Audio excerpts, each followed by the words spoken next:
What's up, guys? So today we're going to do a cocktail called the Orange Whip, which is something that I've wanted to do for quite some time now. If you guys don't know what an Orange Whip is, it was a cocktail created by, I'm not sure who, sometime in the 80s, and it was based on one line of dialogue, an improvised dialogue by John Candy in the movie The Blues Brothers. Now, you're going to have to bear with me a little bit on this episode because we're going to have to do a little bit of creative editing because of the way that this cocktail is put together. If you've been watching this channel, then you'll know that I don't really do movie cocktails all that much. And when I do them, I like to reconstruct them. So the Orange Whip itself is a drink that calls for 1 ounce of vodka, 1 ounce of light rum, 2 ounces of heavy cream, and 4 ounces of orange juice. Orange juice for me is a really problematic citrus to use in cocktails because it's kind of low in citric acid. It doesn't have enough bite.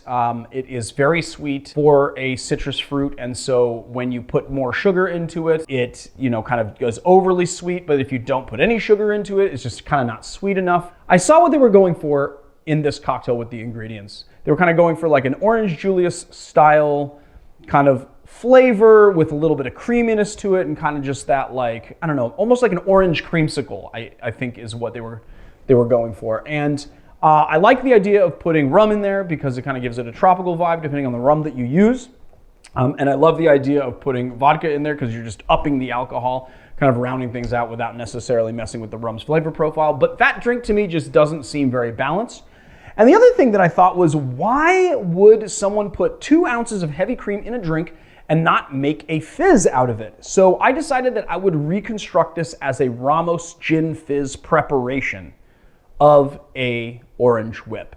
Now, if you guys have watched this channel for a long time, if you've seen my Ramos Gin Fizz episode, then you'll know that the Ramos Gin Fizz is a little bit of an Achilles heel for me because I can never just build that foam up above the rim of the glass the way it's supposed to be. But I did a lot of research. I've consulted with a bunch of different bartenders, and I put together a progression of how to build this cocktail that gives you that foam no matter what. And that's why only half of the ingredients are gonna be out here. The other half are in the refrigerator, and I'm gonna have to go get them. So the vodka that I'm using in this episode is Crystal Head, and I wanted to use this particular one because Dan Aykroyd owns it. So it calls for vodka, why not use Dan Aykroyd's vodka? I mean, the guy was a blues brother. And then I want to talk about the Blues Brothers a little bit because I gotta say it's one of my absolute favorite movies. If you have not seen it, then you should go see it. But I'm gonna get this cocktail started. It's a bit of a preparation and it takes a little while to put together. So let's get into making the drink. Enough jibba jabba. Let me go get the ingredients that I need to get to make it. All right, now I'm doing the cocktail this way because we realized something about shooting a Ramos Gin Fizz and the way that you put together that particular drink, especially because it has cream and eggs in it, and it also has citric acid. And that is that when you put citric acid and dairy together, it can curdle. The thing is that it only curdles at higher temperatures, so you have to keep everything at a low temperature. When I was doing the Ramos Gin Fizz and trying to kind of perfect this technique and reshoot that episode because I wanted to do an episode called Reconsidering the Ramos, I could never get it to not curdle because everything was out here, and I would do the presentation and talk about it, and then I would put it all together, and then it wasn't cold enough anymore. So we're gonna get into this really, really quickly. The other thing is I decided that we were gonna use, instead of just straight up orange juice, we were gonna use this ingredient called lime acid orange, which is an ingredient that I found in Dave Arnold's book, Liquid Intelligence. Basically what it is taking orange juice and turning it to the strength of lime juice with added citric and malic acid. If you do not have citric and malic acid, or you can't get them because we're quarantined and you don't want to order from Amazon, or things are slow, or you just can't do it, just add half and half lime and lemon to replace this. So basically that's what we're gonna do is we're just gonna do 3/4 of an ounce of the lime acid orange. Then we're gonna do 1 full ounce of orange juice. Then we're gonna do half an ounce of simple syrup. And we're gonna do half an ounce of our velvet falernum.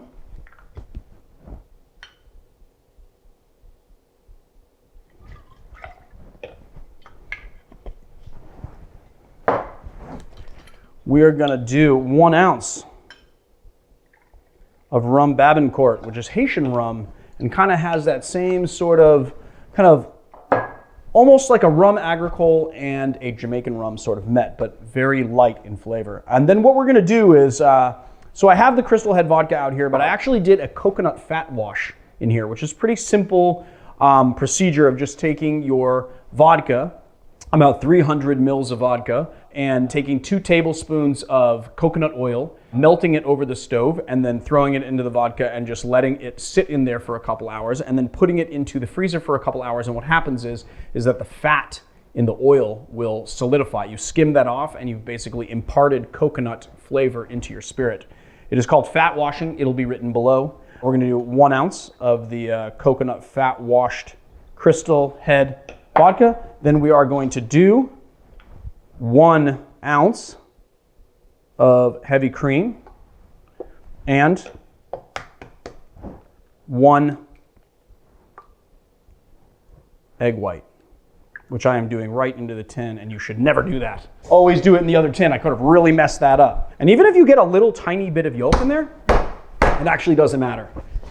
Now we're going to do a nice long shake. Now you will see that you do not need to shake with this way that I'm preparing this as much as you would with a regular Ramos. And the Ramos is notorious for having to be shaken and shaken and shaken. So much so that in the original preparation, they said something like 3 bartenders and 4 barbacks would have to shake it for 5 minutes apiece to really hand whip the cream the way that you're supposed to. But we don't have to do that in this preparation. And as you can tell, my glass and everything else is still in the fridge. So I'm doing a very specific thing with it.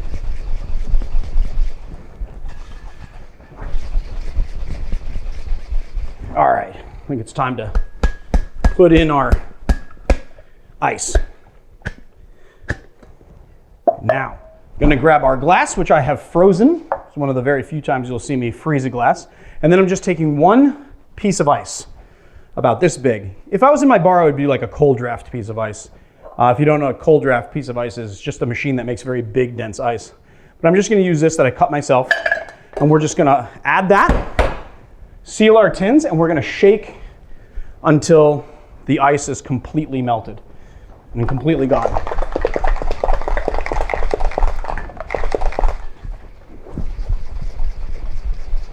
It seems about gone. Can't hear it in there anymore. So now what we're gonna do is we are going to add our soda water, about 1.5 ounces to the bottom of the glass. And then we're gonna add our cocktail just until it reaches almost the top, but not quite the top. Then we're gonna put all this back in the fridge and let it cook for a second. All right, so while we let that cook, we can talk about the history of the Orange Whip, kind of the way that it got into the Blues Brothers, and just the Blues Brothers on its own. So if you guys have never seen the Blues Brothers, shame on you. I'm about to spoil it for you because, to tell you the truth, it's from 1980. So if you haven't seen it, then you deserve it to be spoiled for you. Basically, the movie is about 2 brothers, Jake and Elwood Blues, and Jake just gets out of prison. Elwood picks him up, and they find out that the orphanage that they both kind of grew up in is in danger, and they need to raise $5,000 to save it. So what they do is they run around different parts of the Chicago area, picking up different people that used to be in their band to get their old band back together. We're putting the band back together. I said no, absolutely not. And play a concert to save the orphanage. But what the greatest thing about this movie is that A, the nuns don't actually like them at all.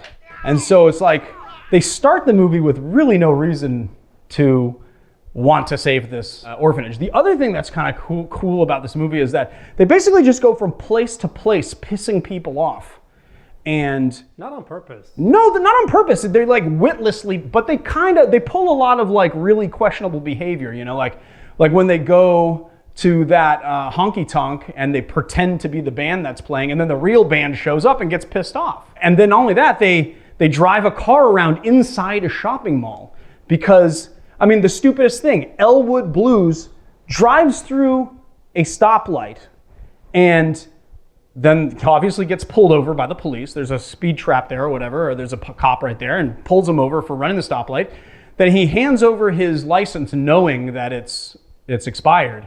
And then they're gonna arrest him and they just take off. And then they go into a parking lot and then they end up driving in a mall and crashing through all sorts of stores and like literally driving around inside the mall. But what's great about it is that the whole movie is like a cartoon. Like nobody gets hurt. All sorts of violent stuff happens. And then there's this character played by Carrie Fisher, who is just this woman who is trying to kill Jake Blues.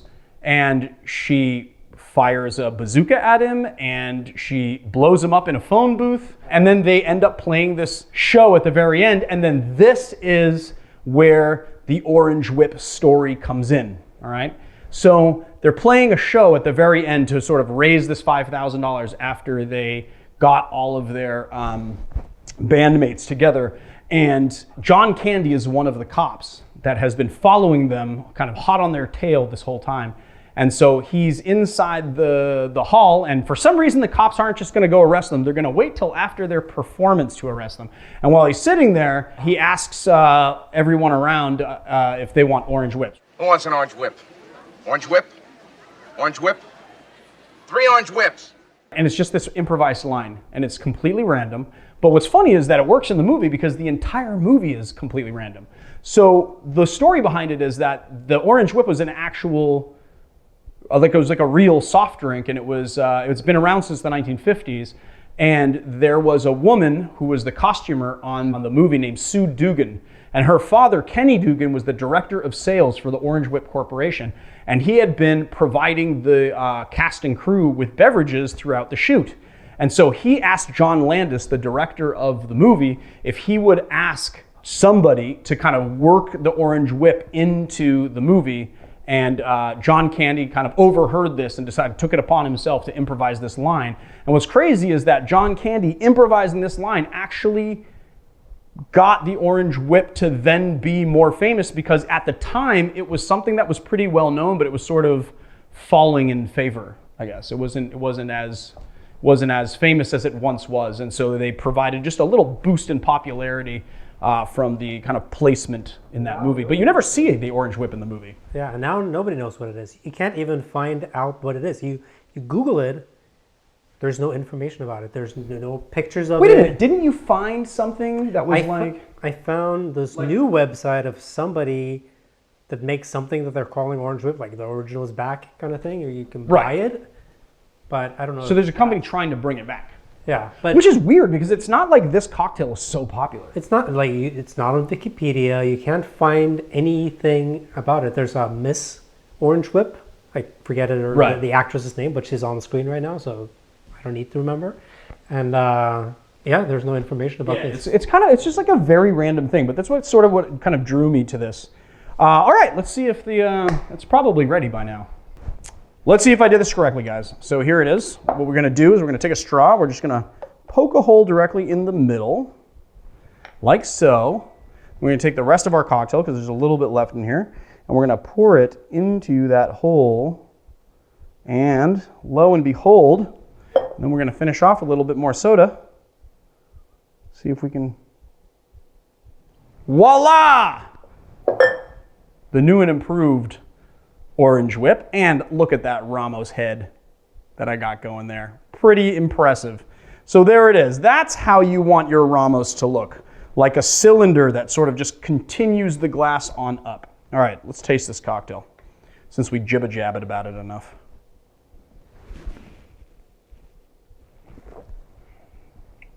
Oh yes, that is so good. What I love about it is that the lime acid orange is kind of keeping with the original recipe of just using orange juice, but we made it lime strength so that it would balance properly. I used the Rhum Barbancourt and the coconut vodka to give it a little tropical vibe, and that obviously we put in the Falernum as well to give it like sort of that kind of tropical vibe. A little bit of extra simple syrup, but it basically just tastes like a really good tropically sort of orangey Julius. You know what an orange Julius tastes like, right? That's what it tastes like, and it is damn good. So there it is. The improved orange whip.